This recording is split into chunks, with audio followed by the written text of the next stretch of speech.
Have you ever found yourself standing on a stage or in front of the camera, your body frozen and your mouth seemingly on its own adventure? We've all been there, facing the dragon of stage fright. But fear not, let's learn how to tame that little buddy and turn your stage presence into pure indulgence. Firstly, as Dale Carnegie said, great speakers are not born, they're trained. Preparation is key. Remember to know your material inside out. Practice, practice, and then practice again. The more familiar you are with your content, the more confidently you can deliver it. So what to avoid during your performance? Let's watch what a TEDx speaker has to say about this. I studied the 5,000 public speakers, figured out the 110 skills. The most important skill of all of those is it's not doing that, not using filler sounds. Almost like a magic power to not using filler sounds. Because you see, you tend to use filler sounds when you are nervous, when you don't know what you're gonna say, when you lose your train of thought, or when you're lying, or when you're not confident. So every time you use filler sounds, even if you are confident, it'll seem like you're not confident. Next, it's natural to feel nervous, but don't let it overpower you. The way you overcome shyness is to become so wrapped in something that you forget to be afraid. Take deep breaths to calm your nerves. Remember to deliver your information from a perspective that can be relevant or relatable for you personally or to a large group of people. If you don't care about what you're saying, nobody will.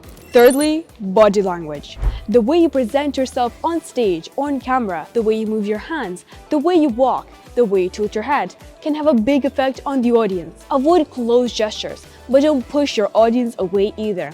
Instead, you want to welcome and interest them in whatever you're going to talk about. And this applies if you're performing in front of the camera, on stage, or even in front of your class. So what is the most crucial thing there? It's gotta do what you do with your hands. You see, a lot of people tend to be scared when they communicate, especially when they do public speaking or presentations, so they tend to lock their body language. Now, after studying 5,000 public speakers, I've seen a lot of versions of this. One of the most popular ones is obviously the fig leaf position. You got the double bunny position, the right bunny position, the left bunny position, the right hockey tackle, the left hockey tackle, the double forklift. You have the peacock, very, very common about men. And then you have the major, you have the Merkel, you have the prayer, and you have the beggar. Weirdest one I've ever seen is the British horse rider. You should be using your gestures for what they're supposed to be used for.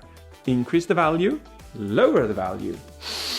To underline what is being said, say that you're gonna go through 5 things. Come here, stop. Or say, for instance, that I'm saying that I'm gonna catch a ball. I'm catching a ball.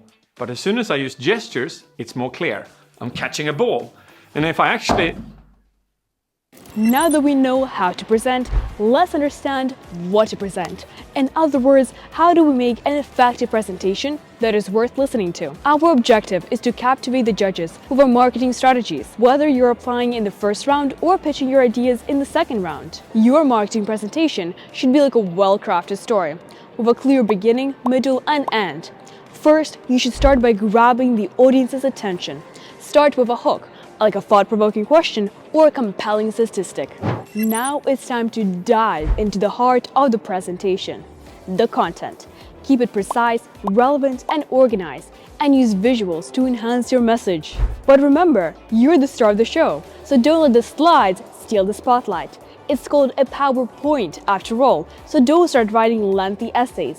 And if you're making a video, bring out the message to the big screen. Finally, finish with a strong call to action. Leave the audience feeling motivated and inspired to take the next step. And don't forget to practice your delivery. Your tone, pace, and body language can make all the difference. Believe in yourself, and I wish you the best of luck.